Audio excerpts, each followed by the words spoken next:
This is how the richest black families in New Orleans live, and their lifestyles would genuinely make you scream. You're about to see two brothers who turned one ward into a global hip-hop empire, a family that grew America's biggest black-owned bank out of a trailer, and the first black family to ever own part of an NFL team. Let's get into it. Number 8. The Williams Dynasty. Let's kick this off with the loudest and flashiest money on the entire list, because you already know these guys.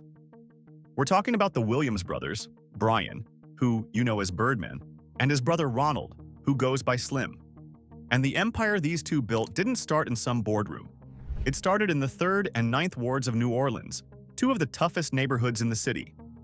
Back in 1991, with almost nothing, the brothers founded a little label called Cash Money Records.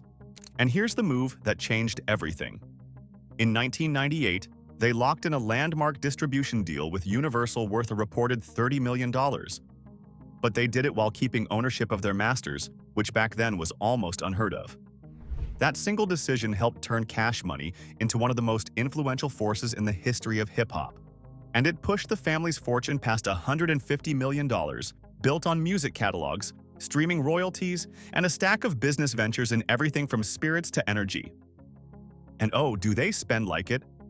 Birdman once owned a 20,000-square-foot waterfront mansion on Miami's exclusive Palm Island, reportedly worth around $10.5 million, decked out with custom gold leaf finishes, a private dock, and its own recording studio. Then there's the car collection, which is genuinely absurd. We're talking a Bugatti Veyron, a Maybach, and multiple Rolls-Royce Phantoms. This is the definition of generational flex. And remember, this is the label that launched Lil Wayne, Drake, and Nicki Minaj into superstardom. So every time one of those artists fills a stadium, there's a direct line running straight back to two brothers from the New Orleans wards who bet on themselves when nobody else would. But here's what makes their story hit deeper. These brothers lost their mother when they were young and spent time in foster care. They came from real hardship and turned it into a global brand, with Slim quietly running the business side while Birdman became the face the whole world knew. Now, their journey hasn't been without drama, including some very public royalty disputes with their biggest artist that eventually got settled. But make no mistake, the Williams brothers are proof that New Orleans doesn't just make music, it makes moguls. Now, the Williams family took their empire and planted it in Miami. Our next man did the complete opposite. He stayed home and bet $500 million on bringing one of the creepiest abandoned landmarks in New Orleans roaring back to life. Number 7. The Henry Dynasty. If you know anything about New Orleans East, you know about the ghost of Six Flags. After Hurricane Katrina flooded it in 2005, that massive amusement park was just left there to rot. An eerie, abandoned wasteland of rusted roller coasters that became weirdly famous, even showing up in movies. For nearly 2 decades, it sat there as a symbol of everything the city lost. And one man decided he was going to bring it back. That man is Troy Henry, a New Orleans native whose family fortune sits somewhere between $30 and $50 million. He started with Henry Consulting back in 2001, but his boldest move by far is through his development company, Bayou Phoenix. And the name could not be more perfect, because he's leading a redevelopment of that entire 227-acre dead amusement park that could cost up to $1 billion. Like a phoenix, he's raising it from the ashes. And the vision is wild. We're talking movie sound stages to bring Hollywood production to the city, youth sports complexes, and an indoor water park he's literally naming the Pump House. He's taking the single biggest scar Katrina left on that side of town and turning it into an engine for jobs and entertainment. That right there is what it looks like to reinvest in your own community on a massive scale. But don't think Troy Henry is a one-trick pony. His empire is seriously diversified. He's got full ownership of an industrial fuel distribution company, a major stake in a food distribution business, and even a piece of a private aviation company. And get this, his real estate reach stretches all the way up to Michigan, where his firm owns an 85-acre commerce center that's leased out to none other than Amazon. So while everyone sees the flashy amusement park plan, the real story is a quiet, sprawling logistics and industrial empire humming along in the background. Troy Henry doesn't just consult on how to build wealth. He's out there physically rebuilding the map. From a man rebuilding the city's playground, we shift to a man who builds something far quieter and, honestly, far more powerful. the precision parts that keep the entire US military running. Number 6. The Guidry Dynasty. Here's a name you've probably never heard, attached to a fortune you'd never guess, doing work most people never even think about. David Guidry has been quietly running an industrial empire along the Harvey Canal on the west bank of New Orleans for over 40 years, and his family's worth sits between $15 and $25 million. But it's how he got there that makes this one special. Guidry didn't come from money. He grew up on a family farm in a tiny Cajun town in Louisiana, where his grandparents actually spoke French, soaking up that old-school Louisiana culture. And he took that hard-working agricultural background and did something genuinely unexpected with it. In 1982, he launched a machine works company that builds customized, ultra-precise machine parts for the oil, the gas, and, most importantly, the defense industries. Speaking of building real wealth from nothing but grit, with zero flash, that's exactly what pulled someone on our team to the Pulse R8 Smart Ring. It tracks your heart rate, your sleep, and your workout straight from your finger. A week on a single charge, 100 days with the case, and it's fully waterproof. The part that got us was the price. Under $40, a fraction of what the big-name rings cost because it comes direct instead of through the retailers that mark everything up. If you're watching on your TV, pause and scan the QR code on screen with your phone camera, or tap the first link in the description. Now, back to just how far this under-the-radar fortune really reaches. Let that sink in for a second. A black man from a Cajun farm town built a precision manufacturing operation that supplies parts for American defense and deep-water oil drilling. We're talking a 44,000 square foot fabrication campus on the Harvey Canal, a second facility near Hammond, and a retail oil field supply outlet down in Houma. This isn't flashy money. This is deep, structural, industrial money, the kind that keeps the actual machinery of the country turning.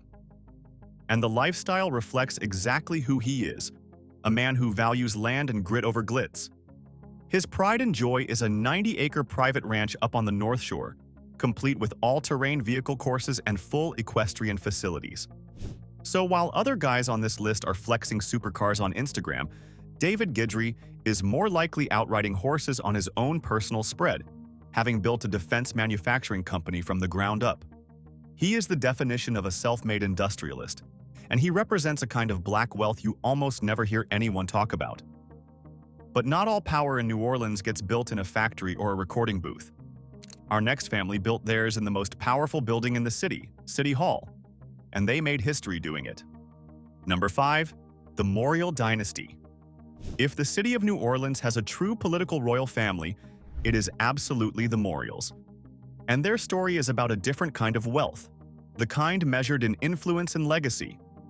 It all starts with the patriarch, Ernest Dutch Morial, who shattered a massive barrier by becoming the very first African-American mayor in the history of New Orleans.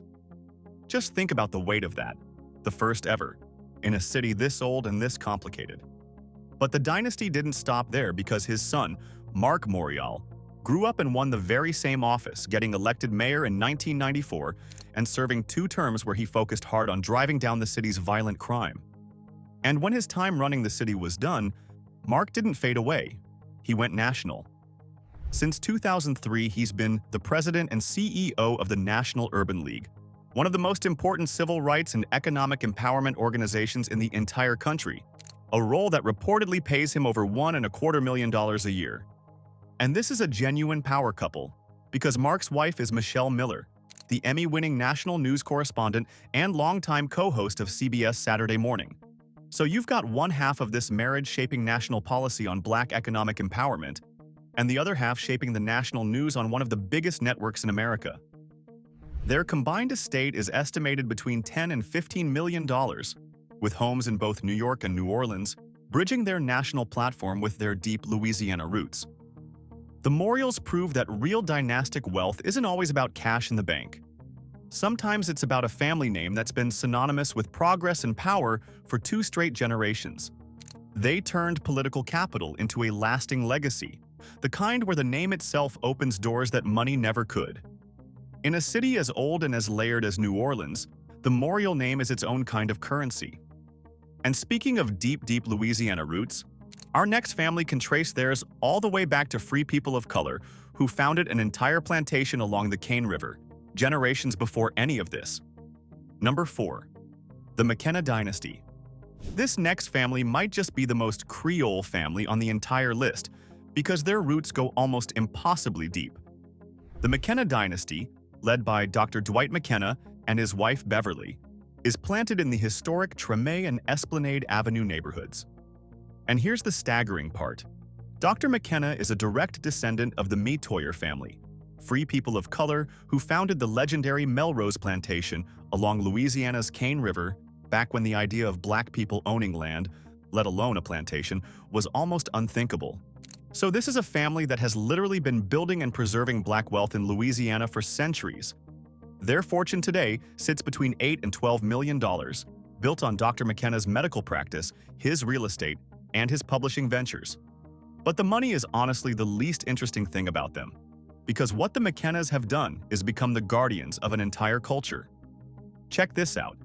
The family owns 2 historic mansions on Esplanade Avenue, and they've turned them into actual museums. One is Le Musée de FPC, a museum dedicated entirely to the history of free people of color. The other is a museum of African American art. They house an extensive private collection of art and historic artifacts from the era of free people of color, the very history their own family lived. And on top of that, they founded the New Orleans Tribune, a news journal giving voice to the black community for decades. Dr. McKenna even serves the city today as the coroner of Orleans Parish. So picture this. While other families are buying yachts, the McKennas are buying back and preserving the physical history of Black New Orleans, turning their wealth into a living archive that future generations can actually walk through. Those Esplanade mansions don't just sit there either. They host high-profile weddings and cultural gatherings, keeping that Creole legacy alive and breathing. The McKenna family didn't just inherit Creole wealth. They appointed themselves the protectors of its entire story. Now, the McKennas dedicated themselves to preserving the story of black wealth. Our next family didn't just preserve it. They built the single most powerful symbol of black economic power in the entire country. Number 3. The McDonald dynasty. Picture this. The year is 1972. A new bank opens its doors in New Orleans, except it doesn't have doors yet, because it's operating out of a modest little trailer parked on Tulane Avenue. That humble trailer was the beginning of Liberty Bank and Trust. And today? It is the largest black-owned bank in the entire United States, with total assets of over $1 billion. That is the McDonald family legacy, and it might be the most important story on this whole list. This bank was born for a reason. Back then, black residents of New Orleans were routinely denied basic banking services and shut out of mortgage credit. So the community built its own. Under the leadership of patriarch Alden McDonald Jr., whose own roots trace back to Creole relatives from Belize and Cuba, that trailer grew into a financial powerhouse holding nearly $1 billion in customer deposits across 11 different states. They built the very thing the system refused to give them. And the origin of how Alden even got into banking will give you chills. Back in 1965, his father was working as a waiter at a function, and he overheard the founders of a new bank talking about wanting to hire African-American staff. That one overheard conversation led to Alden becoming the first black commercial banker in the entire state of Louisiana. From a waiter's tip-off to running the biggest black-owned bank in America. You cannot make that up. But here's the moment that defines this family's heart. When Hurricane Katrina hit and destroyed 6 of the bank's 8 local branches, they didn't run. Instead, the McDonalds started offering loans to devastated residents without requiring traditional collateral, helping their neighbors rebuild when no one else would. They put the community over the balance sheet, and they recovered anyway. The family has since passed the torch to the next generation, with Alden's son Todd now running the show. That right there is economic sovereignty in its purest form. But long before there were black-owned banks and black-owned skyscrapers, there were the people who had to march in the streets just so those things could one day exist. And our next man was standing on the front lines of that very fight. Number 2. The Hubbard dynasty. This entry isn't just about money, it's about courage. Don Hubbard is a civil rights leader and an entrepreneur, and his family's worth sits between $5 and $10 million. But the value of what this man did for his city and his people simply cannot be put into a dollar figure. Because before he was a successful businessman, Don Hubbard was a soldier in the movement. Back in the 1960s, as a leader in the Congress of Racial Equality, Hubbard helped organize the very first Civil Rights March on New Orleans City Hall in 1963, and he led the dangerous fight to integrate the city's segregated lunch counters and department stores. And then there's a piece of history that gives you genuine chills. In 1964, Don Hubbard drove a vehicle all the way from New York down to Mississippi, a vehicle that was later used by three young civil rights workers, Andrew Goodman, Michael Schwerner, and James Chaney, the three men who were tragically murdered by segregationists during Freedom Summer. Hubbard was woven into the very fabric of that fight, and he carried that weight with him. And he channeled that same fearlessness into business. He founded Superdome Services, which grew into the largest 100% Black-owned services firm in the entire United States. He even moved into sports promotion, helping promote the massive 1978 heavyweight championship rematch between Muhammad Ali and Leon Spinks, right there in New Orleans, and later managing championship boxers. But maybe the most poetic piece of the Hubbard story is the family's crown jewel, the Hubbard Mansion. It's a gorgeous Greek Revival bed and breakfast on historic St. Charles Avenue, and it holds the distinction of being the first African-American-owned business on that legendary street. Think about that journey. From marching against segregation in the streets of New Orleans to owning a piece of the city's most prestigious avenue, Don Hubbard didn't just demand a seat at the table. He went out and bought the whole building. And that brings us all the way to number one. The family that has been quietly building Creole wealth in this city since before the Civil War, and who hold a first so big, even Birdman can't touch it.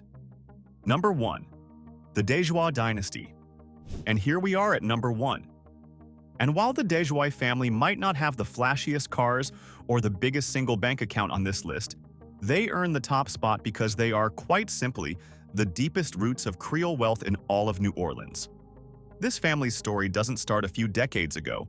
It starts back around 1830 with a French immigrant named Jules Desjois and a woman named Celestine, who was enslaved and of African descent. From that union, an entire dynasty was born, and it has been building, fighting, and thriving for nearly 2 centuries. And the legacy is staggering. One ancestor, Aristide Desjois, was a Union Army veteran who fought in the Civil War, then went on to become a state representative and founded the New Orleans chapter of the National Negro Business League. His descendants went on to build a whole ecosystem of Black-owned institutions, pharmacies, insurance companies, and newspapers, at a time when that was a radical act of survival. Their fortune today sits between $8 and $10 million, but the influence is priceless. They founded the Louisiana Weekly, a newspaper that started printing in 1925 and has stayed in continuous publication for over a century, chronicling Black life in the South through segregation and beyond. They launched Unity Industrial Life Insurance, the first Black organized mutual aid insurer in the entire state of Louisiana, because when white companies wouldn't insure Black lives, the Desjois did it themselves. They were so central to Black commerce that their properties on streets like Dryades and South Rampart became the beating heart of Black business during segregation. But here's the crown jewel. The first I promised you. Back in 1967, Constant Desjois Sr., alongside future Xavier University president Dr. Norman Francis, became one of the first African Americans to ever hold an ownership stake in an NFL franchise, picking up a piece of the New Orleans Saints. Read that again. While the rest of the country was still fighting over basic civil rights, a Creole family from New Orleans already owned a piece of an NFL team. That's a milestone that wouldn't be matched almost anywhere else in the country for decades. The family even splits into historic uptown and downtown branches, a nod to just how sprawling and deep their roots in this city really run. The Desjois dynasty isn't just rich. They are living, breathing New Orleans history, the truest face of Creole wealth there is. So that's the 8. And when you line them all up, you realize this was never just a list of rich people. It's a map of something far rarer. This is Creole wealth, one of the oldest and deepest traditions of Black money anywhere in America. From free people of color who founded plantations, to a family that built the nation's biggest black-owned bank out of a trailer, to civil rights soldiers who ended up owning St. Charles Avenue, these families did something extraordinary. They turned music, manufacturing, banking, newspapers, and pure courage into wealth that survived slavery, survived segregation, survived Katrina, and got passed straight down the bloodline. That's not just getting rich. That's building a legacy that an entire city stands on. So I've got to know, which family surprised you the most? Was it Birdman's Bugatti collection, a billion-dollar bank that started in a trailer, or a Creole family that owned a piece of an NFL team back in 1967? Drop it in the comments, smash that like button, and if you want to see the richest black families in Atlanta, Chicago, or Houston next, that video is right this way. Subscribe to Black Status, and we'll catch you on the next one.